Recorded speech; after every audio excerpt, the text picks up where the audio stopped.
Buenas tardes, doctor. Muy buenas tardes, queridos jóvenes. Un placer saludarlos, verlos. A ver cuánto estamos, 9. Y mientras se van agregando, vayan preparándose los expositores.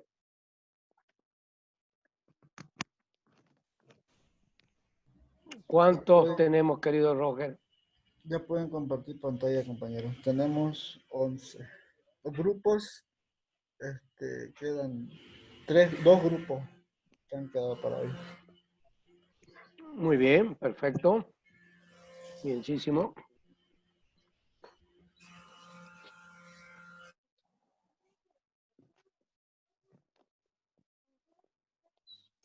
No se olviden que usted les ha comentado a todos los compañeros que esta es una clase virtual, donde si está en clase tiene que mostrar su cara, ¿verdad? No existe otra, ¿verdad? Pero he visto que se prestan celulares, se prestan computadoras, y por eso que aparece otro nombre. El otro día me pasó lo mismo. Yo la llamaba a una señorita, doctor, no soy yo, me dice, es que me presté la computadora, me presté el celular. Bien, por favor, hay que tener en cuenta que en el momento del examen no vaya a decirme eso, ¿verdad? Porque por ahí también se prestó el examen. Muy bien. De todas maneras, queridos jóvenes, entonces esperamos y al final vamos a hacer algunas consideraciones, ¿verdad? Los escucho primero a cada uno de ustedes con la mayor atención, con el mayor respeto y pues empezamos con el primer expositor.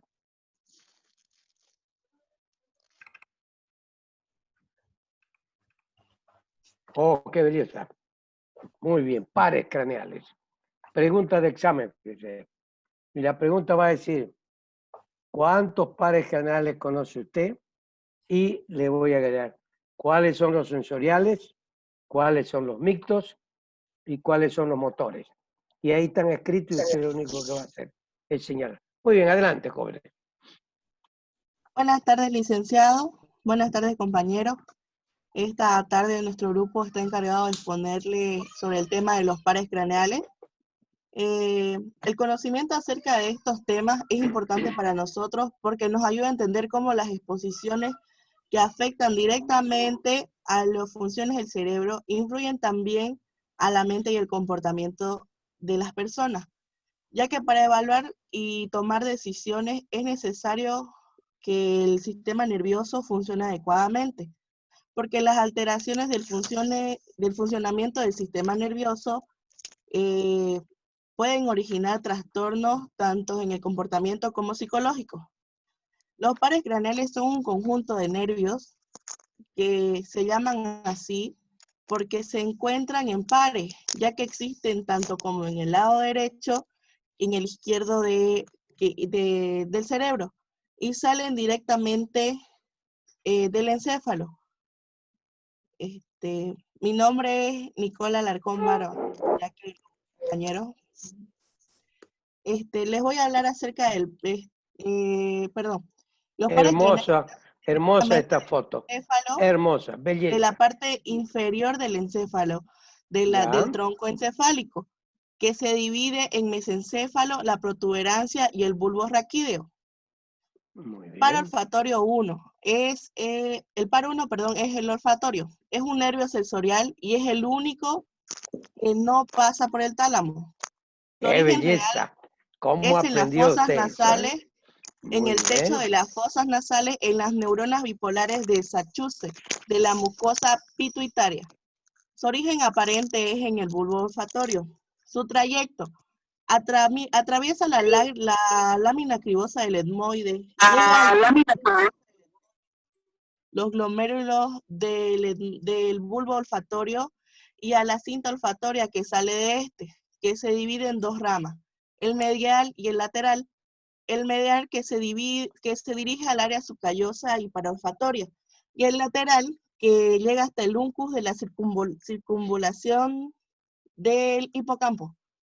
El bulbo olfatorio es una pequeña masa nerviosa alargada que descansa sobre la lámina cribosa del etmoide, compuesta por 3 capas concéntricas, la superficial, la media y la profunda. La superficial y la profunda están formadas por fibras nerviosas, y la media está compuesta por glomérulos olfatorios en la parte externa y la interna por las células triangulares llamadas mitrales.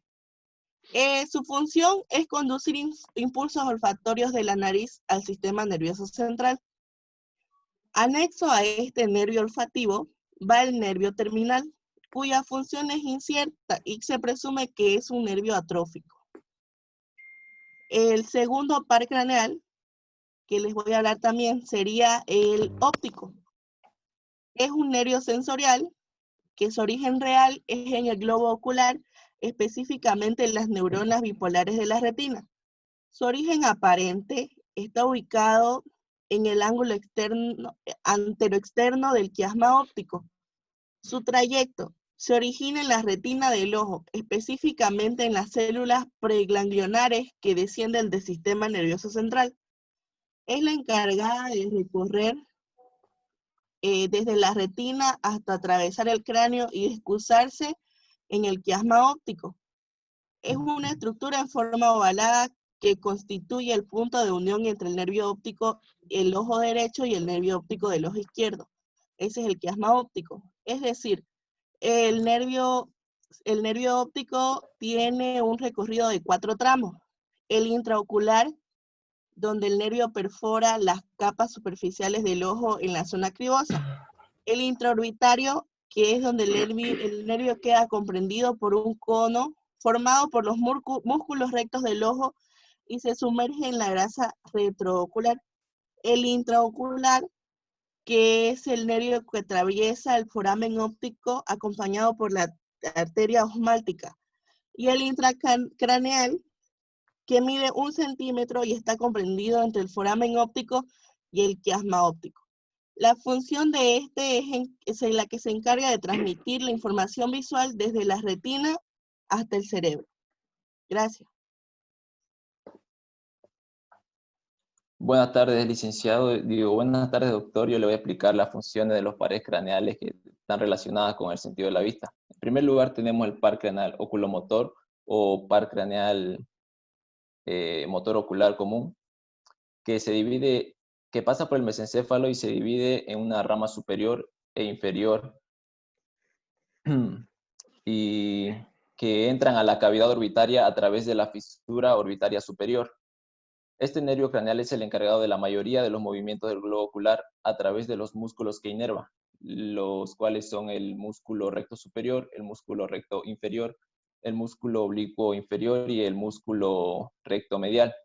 Pero también, aparte de esta función motora que cumple, también cumple una función parasimpática, que consiste en inervar el esfínter de la pupila, provocando la miosis, que es la contracción de la pupila, la cual nos permite regular la cantidad de luz. Pero también interviene en la acomodación del cristalino, función la cual consiste en el enfoque que hacemos a los objetos cercanos. El cuarto par craneal es el nervio o par craneal troclear, que pasa por el mesencéfalo y entra a la órbita a través de la fisura orbitaria superior e inerva el músculo oblicuo superior. Y el siguiente par craneal que está relacionado con el sentido de la vista es el par craneal abducente o motor ocular externo.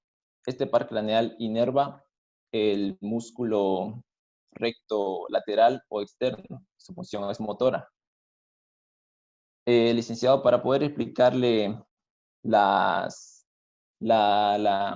el movimiento que realiza el globo ocular, voy a compartirle, por favor, una imagen. Bien, bella su diapositiva. Felicitaciones. Se nota el esfuerzo. Hermosísimo. Hermosa su presentación. Bueno, Muy no bien, puedo adelante. compartirla, licenciado, pero voy a usar esta imagen que está en esta diapositiva para explicar el Ya. movimiento cómo realiza el globo ocular. Perfecto. Es ahí. Muy bien. Bueno, los primeros músculos son los del oculomotor, que son el músculo recto superior, que es este de aquí, y que realiza un movimiento de elevación y de aducción, es decir, que se dirige hacia la línea media del globo ocular. Vamos a suponer que aquí está nuestra nariz y aquí nuestras orejas. Pero, qué tecnología que usa Entonces, Rodrigo. Muy bien, muy bien. entonces el músculo oblicuo superior o mayor realiza este movimiento de aquí, que es hacia arriba y hacia adentro. Perfecto, bienísimo. Hacia adentro. El siguiente músculo que inerva el oculomotor es el músculo inferior, el músculo recto inferior, que realiza un movimiento de presión y de aducción, es decir, que se mueve hacia abajo y hacia adentro de la línea media del globo ocular. Muy bien. El siguiente músculo que inerva es el músculo recto medial o interno. Este solo realiza un movimiento de aducción y se mueve en dirección a la nariz o hacia la línea media del globo ocular. Perfectamente, perfecto. El siguiente músculo que inerva este par craneal es el músculo oblicuo inferior.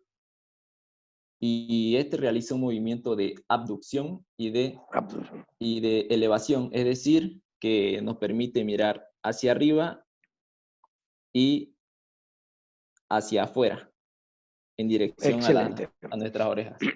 Así es, así es. El siguiente músculo, que es el músculo oblicuo mayor, es inervado por el par craneal troclear, y este realiza un movimiento de presión y de abducción, es decir, que nos permite mirar hacia abajo y hacia afuera.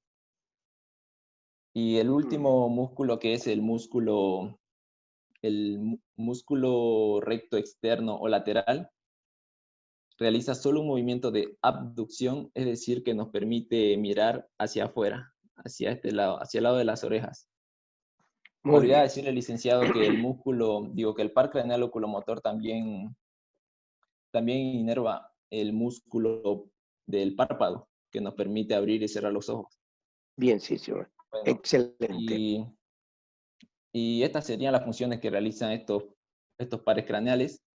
Y si en cualquier falla de alguno de estos músculos puede causar el estrabismo, que es la desviación lineal normal de uno o ambos ojos, de forma que los ejes visuales no tienen la misma dirección. Estos pueden variar, pueden ser un estrabismo convergente, que es cuando el ojo se desvía hacia las fosas nasales, un estrabismo divergente, que es cuando el ojo se desvía hacia afuera, una hipertrofia, que es cuando el ojo se desvía hacia arriba, o una hipotrofia, que es cuando se desvía hacia abajo.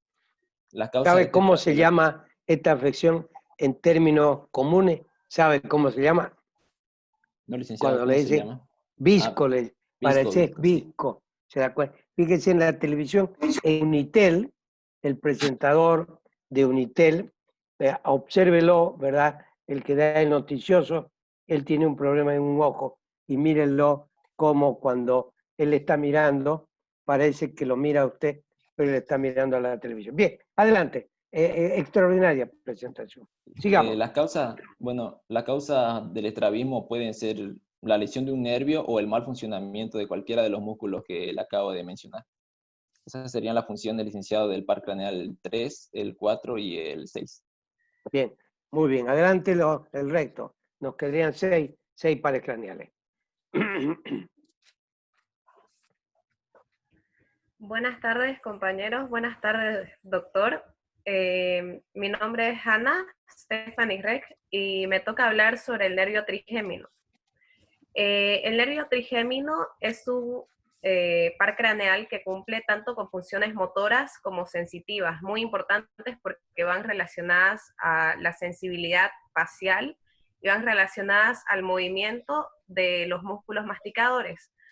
Se origina en la cara anterior de la protuberancia y su origen real es el núcleo masticador, que vendrían a ser las fibras motoras o eferentes de este par craneal, y son las que envían señales desde el tronco encefálico para permitir el movimiento de tales músculos. El origen real de las fibras sensitivas es propiamente en el ganglio de Gasser o semilunar, que vamos a ver a continuación. La función motora consiste en inervar a los músculos masticadores, que son los maceteros, los temporales y los pterigoideos, que enseguida vamos a ver. Y la inervación sensitiva es a la piel de la cara, la cavidad orbitaria, las fosas nasales, la cavidad bucal y las meninges. A nivel del ganglio de Gasser, es decir, del ganglio de Gasser o semilunar, que podemos observar aquí, este es el ganglio de Gasser, que es de donde se desprenden las fibras que son las sensitivas.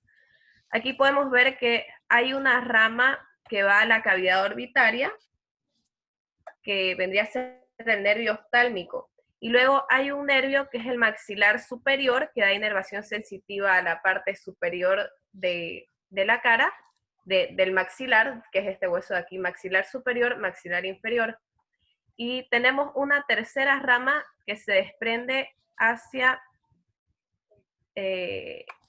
la parte La del mandíbula, maxilar inferior. la mandíbula, o A la mandibular, mandíbula. también se Sí. conoce como mandibular. Bellas sus imágenes, muy bien.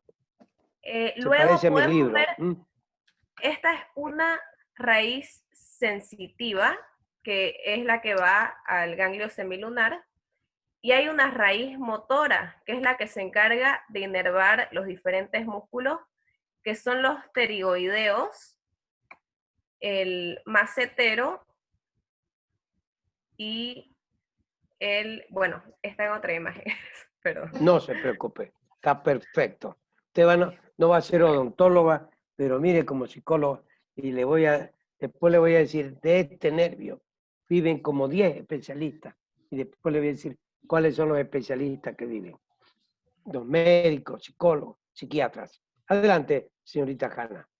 Entonces, aquí está el ganglio de Gasser, como estábamos viendo, y está el nervio oftálmico, que es propiamente sensitivo, y podemos ver las partes de la región que son inervadas por ellos. El maxilar, que es la mandíbula superior, y el mandibular, que es la mandíbula.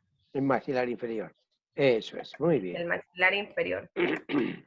Y aquí podemos ver los músculos que son inervados motores, ¿no? Que son el temporal, Sí. macetero Muy y bien. los zigobáticos. Están aquí, o pterigoideos, perdón. No se preocupe, ahí están las imágenes. Así que Tenemos estamos el mirando. pterigoideo externo y tenemos el pterigoideo interno. Ahora, ¿qué ocurriría en caso de que hubiera una neuralgia o una lesión en el trigémino? Uy. Ay, es que estoy moviéndola. No se preocupe, lo está haciendo muy bien. Lo está haciendo muy bien. ¿Qué es la neuralgia del trigémino? Es un trastorno nervioso que causa un dolor punzante o de tipo de electrochoque en partes de la cara. Cuando la persona tiene una neuralgia del trigémino, puede tener de un simple toque en cierta región de la cara, puede sentir un dolor punzante. Para esto se lo trata solamente con medicamentos para el dolor, ¿no? Porque sin ningún motivo, idiopáticamente, por así decirlo, puede comenzar a sentir dolores en la superficie de la cara, ¿no? Por una lesión. ¿Y qué provoca? Puede ser causada por la esclerosis múltiple, que es una enfermedad autoinmune, u otras enfermedades que dañan la cubierta protectora de mielina, como hemos visto en el anterior tema. La mielina es lo que protege o recubre, ¿no? Las conexiones neuronales, y algún tipo de presión sobre el nervio trigémino a causa de un tumor o un vaso sanguíneo hinchado, que también puede ocurrir, ¿no?, en cirugías faciales si se llega a cortar el nervio, como decía el doctor, quizás alguna cirugía estética puede ocurrir, ¿no? Bueno, eso sería el nervio del trigémino. Y el siguiente nervio que vamos a explicar es el nervio facial, que es el par craneal número 7. Su origen se encuentra en el surco bulbo protuberencial, es decir, entre el bulbo raquídeo y la protuberancia, y propiamente es un nervio mixto, ¿no? Porque tiene tanto funciones motoras como sensitivas, sensoriales y vegetativas. Es un nervio muy variado, ¿no? Y su origen real viene a ser en el núcleo motor facial, que sería el origen motor, en el ganglio geniculado, que sería el origen sensitivo, y el origen sensorial, ya que son fibras aferentes que se recogen en realidad desde los botones gustativos de la lengua hacia el núcleo de Nagiot o solitario.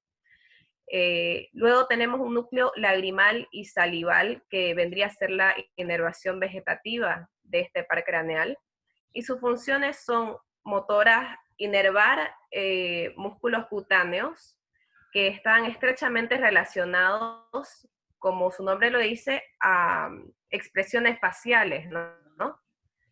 Y su función sensitiva sería dar inervación sensitiva a la concha del pabellón auricular en la oreja. Su función sensorial sería participar del gusto, como decíamos, porque recoge las sensaciones gustativas desde los botones de la lengua, ¿no? Y la función vegetativa sería inervar las glándulas salivales y lagrimal. Aquí podemos ver desde dónde se desprende el nervio facial y que tiene ramas temporales que van a esta parte, Bien, muy a bien, ciertos músculos. Tiene ramas cigomáticas, muy bien, ramas bucales, muy bien. ramas mandibulares y una rama cervical. Aquí podemos ver la glándula parótida, que es inervada por dicho nervio también.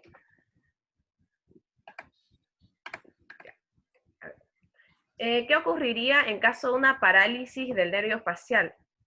Hay dos tipos de parálisis del nervio facial. Tenemos la parálisis facial central y tenemos la parálisis facial periférica.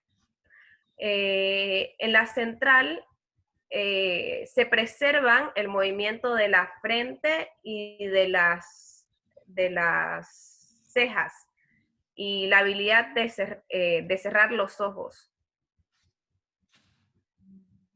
Pero se ven otras áreas afectadas. Y en la periférica podemos ver que se pierde dichos movimientos mencionados anteriormente, que sería el movimiento de la frente, de las cejas, y presenta una inhabilidad para cerrar ojos y soltar lágrimas, porque su función vegetativa va estrechamente relacionada a la glándula lagrimal.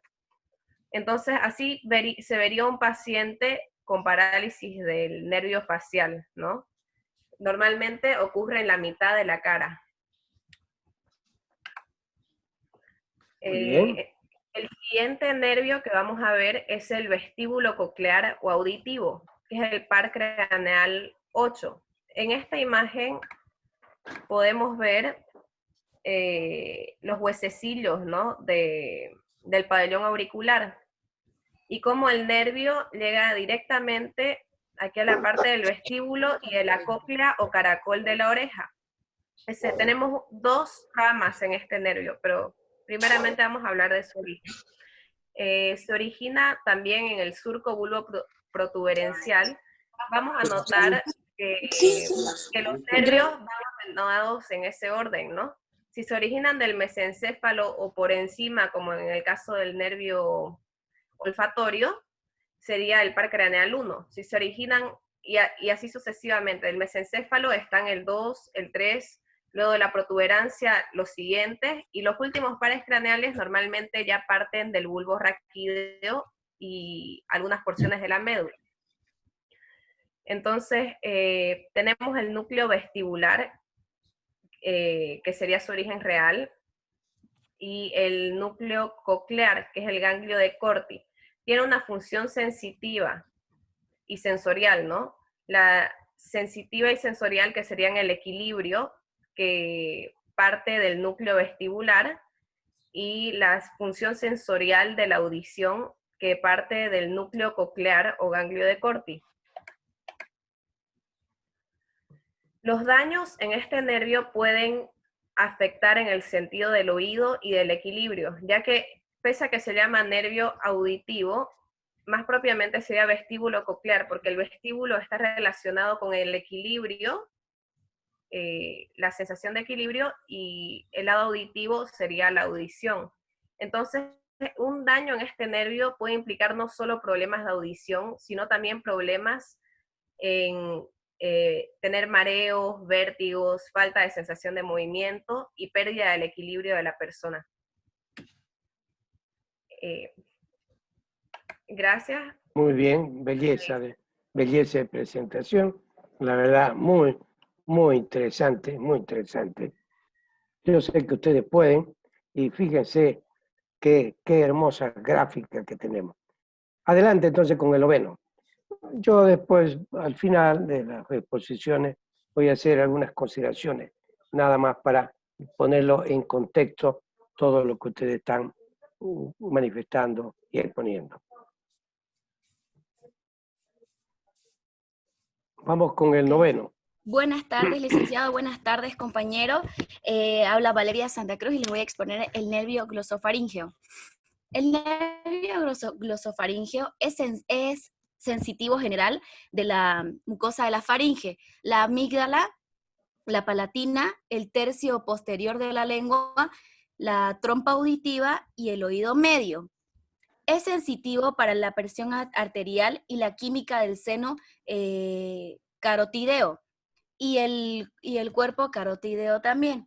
Entonces, ¿qué pasaría si se daña el nervio glosofaríngeo? Puede haber una disminución del pulso y produce el desmayo. Si es alguna lesión, herida o apuñalamiento, se puede dañar la arteria carótida o la arteria yugular. Sus funciones son motora, sensitiva, sensorial y vegetativa. Eso es lo que es el nervio glosofaríngeo. Ahora, el nervio vago. Okay. El 10, muy bien. Y fíjense simplemente una pequeña introducción. Piense en COVID-19. Fíjese lo que altera, ¿verdad? El gusto y el olfato. Y usted está viendo, ¿verdad? Con la explicación que usted hace, fíjese, significa que este virus ataca, ¿verdad? Toda esta área tan importante de nuestra economía.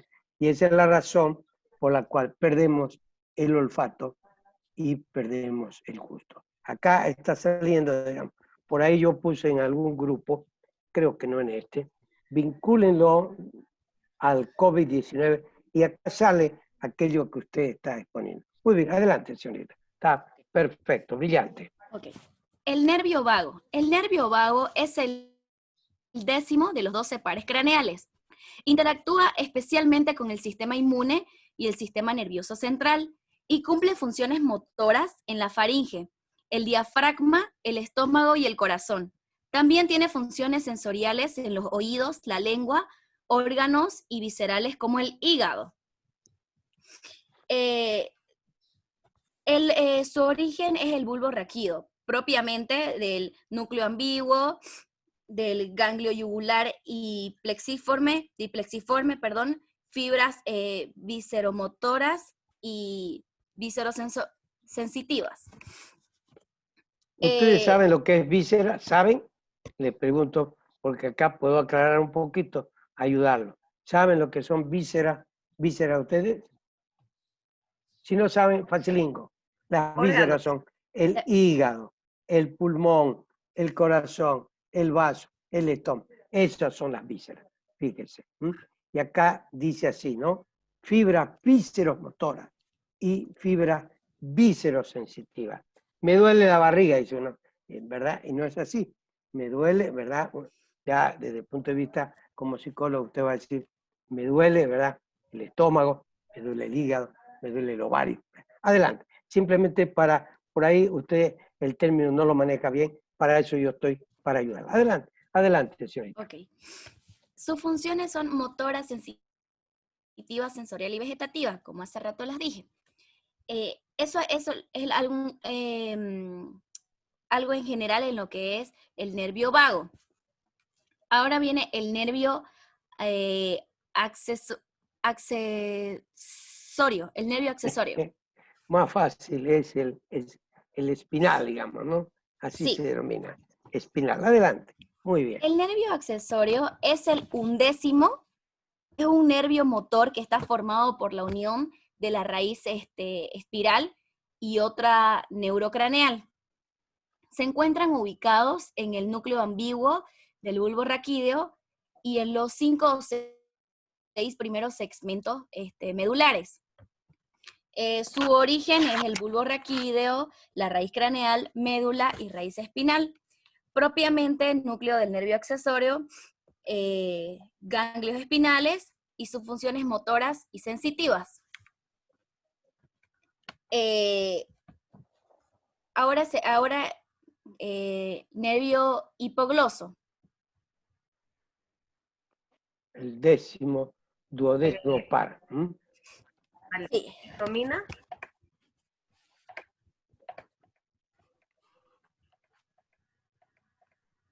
Perdón. ¿Romina? ¿Está Romina? Sí, aquí estoy. Ah, ya. Ok. Ya. Creo que Romina nos va a explicar un poco más sobre el vago, ¿no? ¿Romina? Sí, el nervio vago y el nervio accesorio era, pero... Bien, adelante, Romina, entonces. Adelante. La escuchamos, la escuchamos. El nervio vago es un nervio craneal mixto que se distribuye desde la cabeza, el cuello, el tórax y el abdomen. Estas acciones sensitivas del vago provienen de la piel y el oído externo e intervienen en las sensaciones del tacto, del dolor y de la temperatura. La mayoría de las neuronas sensitivas provienen de receptores sensitivos viscerales de la mayoría de los órganos de las cavidades torácica y abdominal, que transmiten las sensaciones de hambre, de plenitud y malestar a estos órganos. Las neuronas motoras branquiales se originan en los núcleos del bulbo raquídeo e inervan los músculos de la faringe, la laringe y el paladar blandos, músculos que intervienen en la deglución, la vocalización y la tos. Los axones de las neuronas motoras parasimpáticas del vago se originan en los núcleos del bulbo raquídeo e inervan los pulmones y el corazón, las glándulas del tubo digestivo y el músculo liso de las vías respiratorias. ¿Y qué llegaría a suceder si hay algún problema en este nervio? Pues esta enfermedad se llamaría la neuropatía vagal, que dificulta la deglución y el aumento de la frecuencia cardíaca, que puede llegar a ocurrir un ataque al corazón, porque el parasimpático, ¿qué es lo que hace? Hace como inhibe la homeostasis, tranquiliza al corazón. Pero si hay algún problema, pues llegaría a suceder lo que estamos hablando, un aumento cardíaco, un aumento de frecuencia cardíaca. Y ahora les voy a hablar del nervio hipogloso. Es un nervio craneal motor. Los axones motores somáticos se originan en el bulbo raquídeo. Estos axones conducen impulsos nerviosos para el habla y la deglución. ¿Y qué llegaría a suceder si el nervio hipogloso ocurre algún problema, una enfermedad? Se llamaría la disartria o disfagia, que es la dificultad para masticar o dificultad para hablar también, y la dificultad para deglutir. Quería hablar un poco más del nervio accesorio, por favor.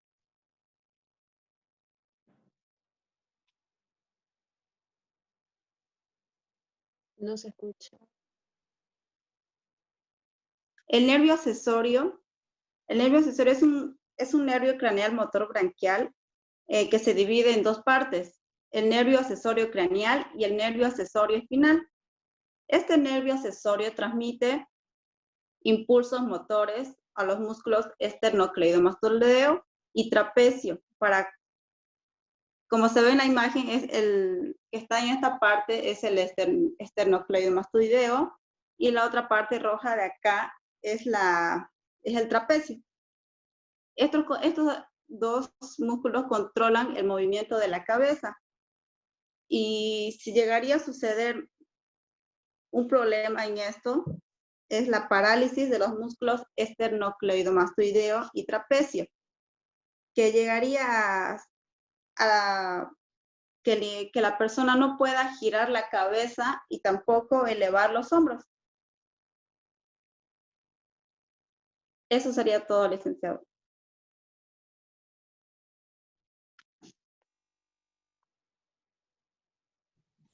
No se lo escucha, licenciado. Está apagado su Sí. micrófono. Claro, va a disculpar, es que yo soy muy respetuoso.